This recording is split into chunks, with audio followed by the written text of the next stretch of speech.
আসসালামু আলাইকুম everyone. Zero থেকে টেন্স শিক্ষার তৃতীয় ক্লাসে আপনাদের জানাই স্বাগতম।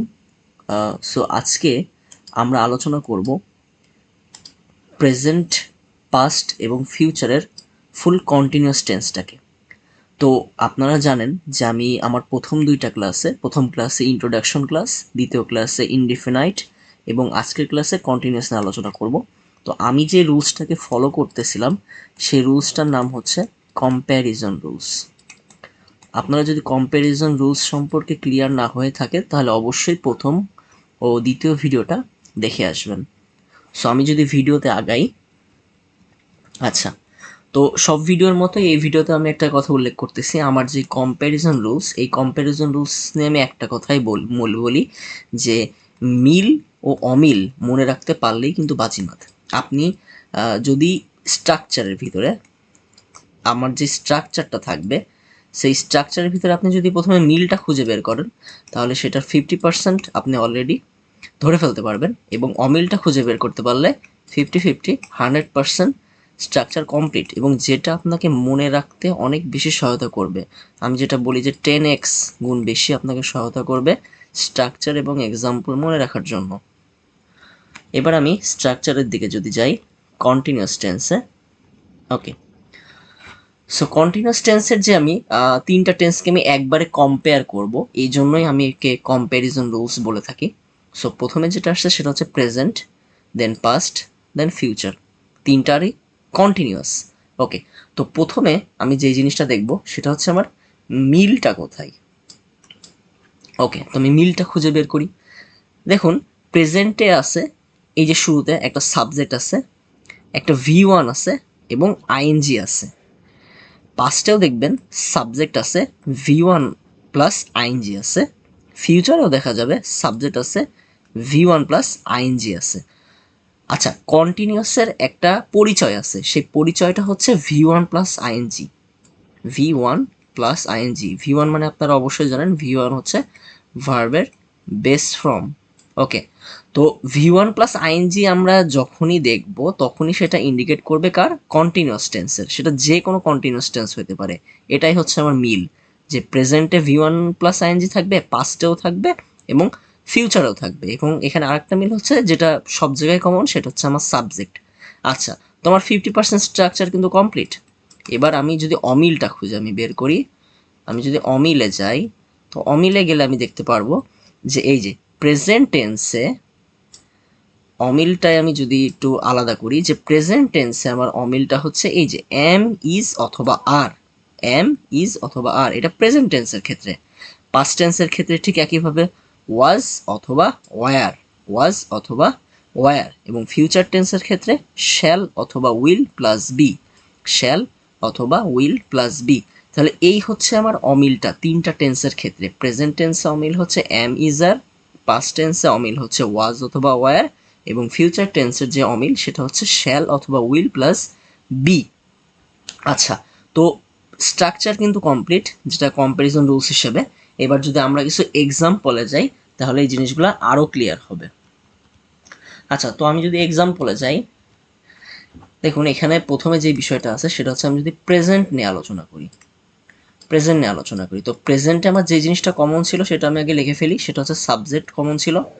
তারপরে আমার এখানে কমন যে জিনিসটা ছিল সেটা হচ্ছে আমার V1 প্লাস আইএনজি, এবং হ্যাঁ, লাস্টে কিন্তু প্রত্যেকটার একটা অবজেক্ট থাকবে বা এক্সটেনশন থাকবে। ওকে, তো এই যে মাঝখানে এবার আমার অমিলটা লিখি। এবার আমার যে অমিলটা ছিল সেটা ছিল হচ্ছে V1, সরি, আমার অমিল যেটা ছিল সেটা হচ্ছে এম, ইজ অথবা আর। এটা হচ্ছে প্রেজেন্টের ক্ষেত্রে।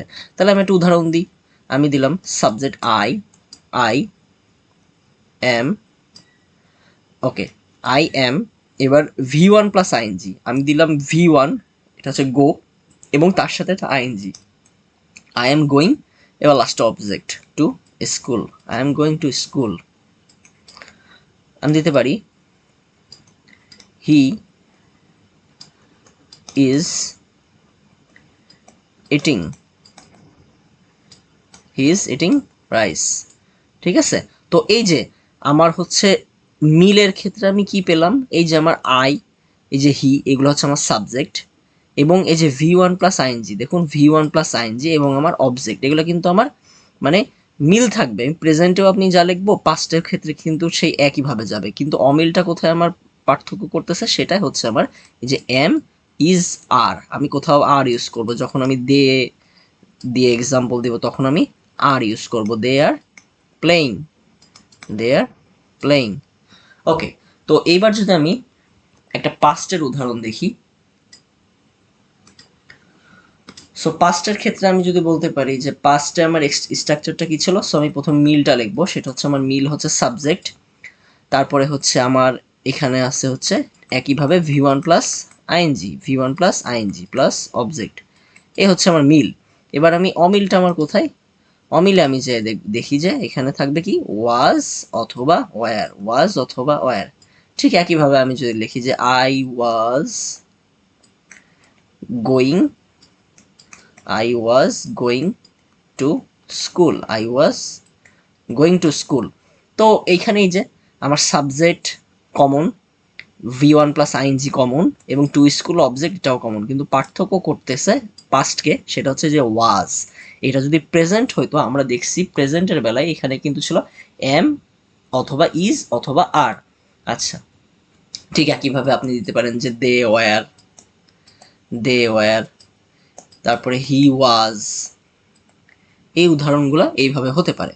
আচ্ছা, আমাদের লাস্ট যে বিষয়ে যেই এক্সাম্পলটা সেটা হচ্ছে আমার ফিউচার, ফিউচার। সো আমার ফিউচারের ক্ষেত্রে আমার যেই স্ট্রাকচারটা ছিল সেটা হচ্ছে আমার সাবজেক্ট শ্যাল অথবা উইল